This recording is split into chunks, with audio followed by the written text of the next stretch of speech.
Hello gamers, I hope you're doing well. In this video, we'll cover the solo leveling Arise, Partner Creator Plus, Season 4, Mission 2, which will cover the current rotation of the bosses on the Instance Dungeon and Encore missions. We will quickly go over the bosses' information, what skills you need to be aware of, and a quick playthrough on the bosses. But before we start, a gentle reminder, if you haven't supported anyone yet on the creator program, consider supporting me.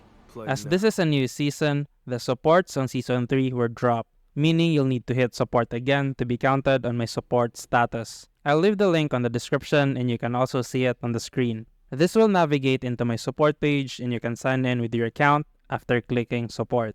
Currently, we have 3 supporters as of the recording who supported us again after the season reset. Thank you so much for the time you've allotted to support me. And thank you in advance for my amazing brothers who'll support me soon. Alright, that's enough. Let's get back to the main topic. So starting with the Blue Venom Fang Kasaka, I believe mostly everyone is familiar with this, as this is our first ever encountered boss on the Encore missions.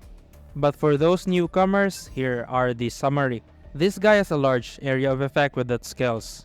You might memorize its skill set, but there will definitely times you'll get hit with it, and it's fine. It usually spits a lot of poison as well. You'll notice the green circles on the ground and that's it. Though it's bearable given you have a healer or shielder, so you won't need to worry about that. There will also be times when it'll scream and stun you, but no worries as while you're stunned. Mostly it's also doing its animation, so basically you're interrupted for a second or two. It's resistant to water, so don't bring any water DPS here. Lastly, it's weak to dark, so obvious that you can see I have 2 dark hunters on my team. Before we start the run, let's talk about our team composition. I've brought Harper, Charlotte, and Min. Harper and Charlotte at A1, Min at A3.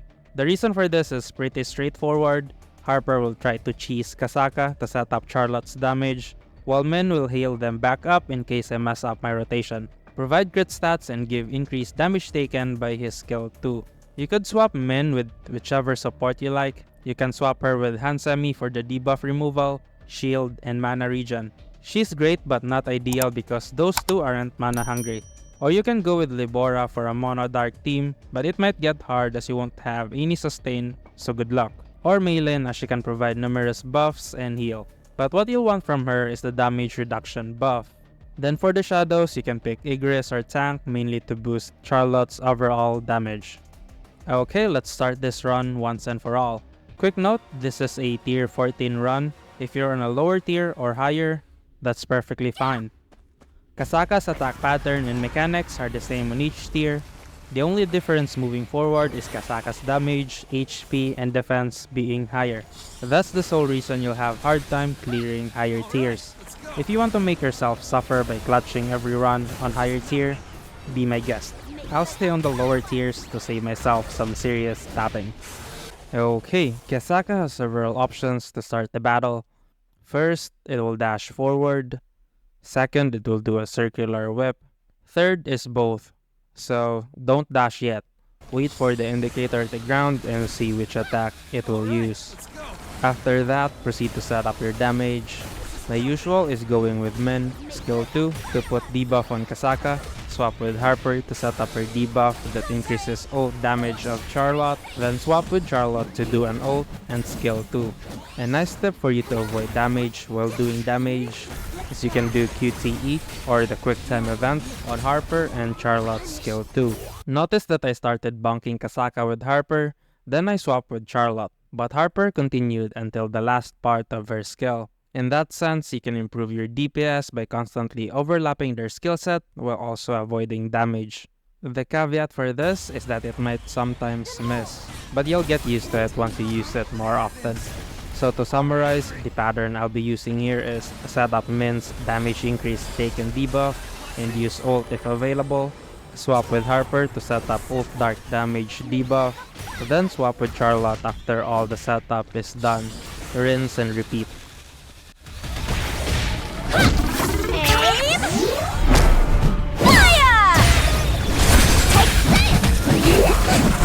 Correction, please.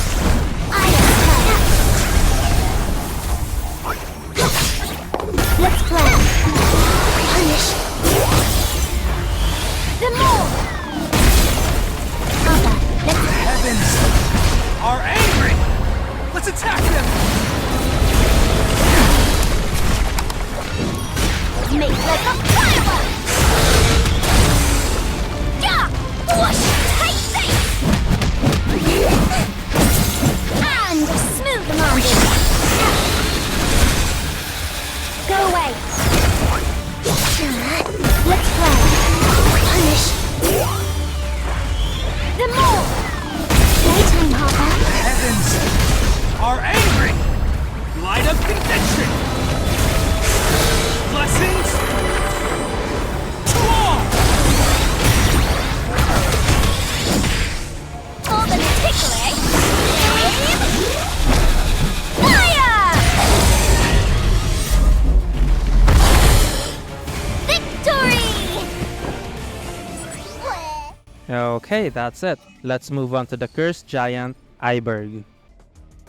I actually like its design. It's annoying to deal with, but it's satisfying to clear. The things you need to be aware of are the following. The tombs. If you ever cross it, you'll get stunned pretty long. Its attack are pretty strong, especially when it's low health, so better not let your guard down. It'll summon a totem that can heal it, and another totem that can drain your mana. Then for my Sangjinu setup, I like to bring the Fire Armor Break or the Decimation for its solid total damage plus the critical hit increase after usage. Then the Light Multi-Strike for some added crit stats and Super Armor when used. You can also bring the Sonic Stream together with Decimation if you're feeling fancy, but that will delay breaking Eiberg. It works, but I'm more comfortable bringing 2 breaking skills. For the weapons, even it's resistant to dark attacks, I like bringing the Moon Shadow, for the reason it can still provide a buff that can increase damage taken, but most importantly, it will slow the time, making the Decimation have a 100% hit rate at full charge. Then my other weapon is the Huntsman, which is an A3. It helps a lot as on A3 it halts or freezes the enemies for a few seconds, making me deal more damage while it's stationary. A few alternatives are Plum, mainly for its added crit stat buff, the Phoenix Soul as this boss is weak to fire, and the craftable Demon Knight Spear. Although this one I cannot vouch 100% as I haven't leveled up mine yet, but description wise, it should be a great weapon. Okay, let's proceed with our team setup. I'll have Cha mostly on every run. She provides free crit stats and stop Eiberg's healing. Then Emma for additional break and lots of buff she can provide. Her support skill is one of the best, especially on this run. When it's used, it increases Sangjinu's defense and recovers HP based on the damage taken. It also increases Sangjinu's defense penetration and fire damage. That's a lot if you ask me. And lastly, Go Gun-hee. Same reason for Emma, he can provide additional break resulting to breaking Eiberg faster. And this support skill increases Sangjinu's defense and light damage while also providing a shield. Combine this with Emma, you'll have a greater shot at clearing higher tiers as your survivability will be ensured. Other hunters to consider is Alicia for the cleanse. In case you'll get stunned or knocked down, then you can use her support skill. Min for the increased damage taken debuff and heal, or Maylin for the attack increase and decreased damage taken. Then for the shadows, you can pick Igris or Blades to boost Sangjinu's damage. Okay, let's try to clear this. This time we're on tier 20 as I love to pummel this boss more than anything. But I don't want to go 21 or higher cause it'll destroy me. Starting the fight, I'll stand here like a Chad. He'll start with a side attack so I'm preparing my dodge. I'll use Cha to gain crit stats while holding the decimation charge. Quickly follow up with Emma and the Huntsman to further lock Eiberg on its position.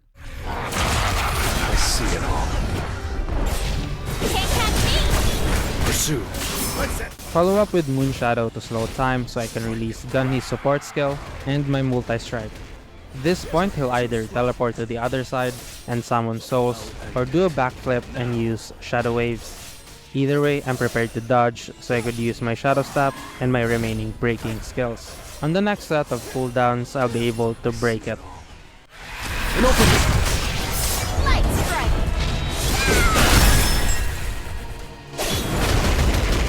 What's that?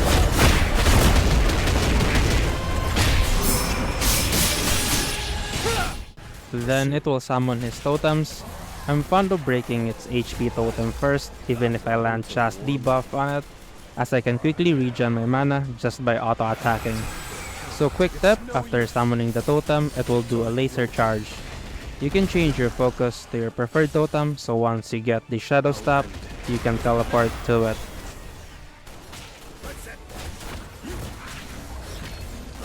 Once the totems are destroyed, Eiberg will enter a break state. So set up your damage and use ult. An opening.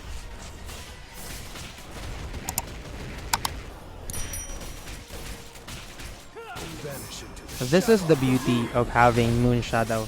It slows time so you could do a couple of normal attacks to make sure the target is not invulnerable, worthy of and if they're not, use your skills, or in this case, the ultimate. Another tip, you notice I'm auto-attacking on the air. You should also be doing this to replenish your mana. This is the reason why I'm more inclined to destroy the HP totem first, as I know I won't have mana issues even if it drains me to 0. You can't catch me!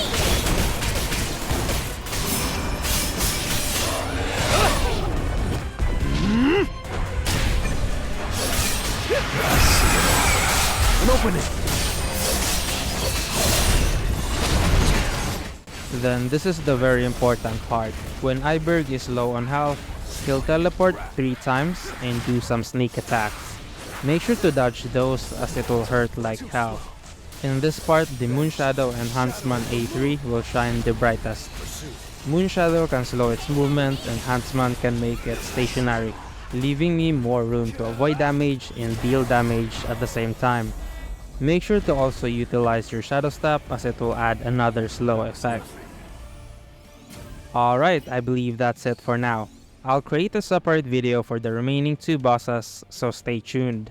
And if you want to rewatch certain parts of the video, refer to the timestamps I'll include in the description. I appreciate you reaching until the end of this video, and if you find this helpful, kindly leave a like and subscribe. Let me know in the comments if there are any topics you'd like me to cover on the future videos. Until next time, happy gaming!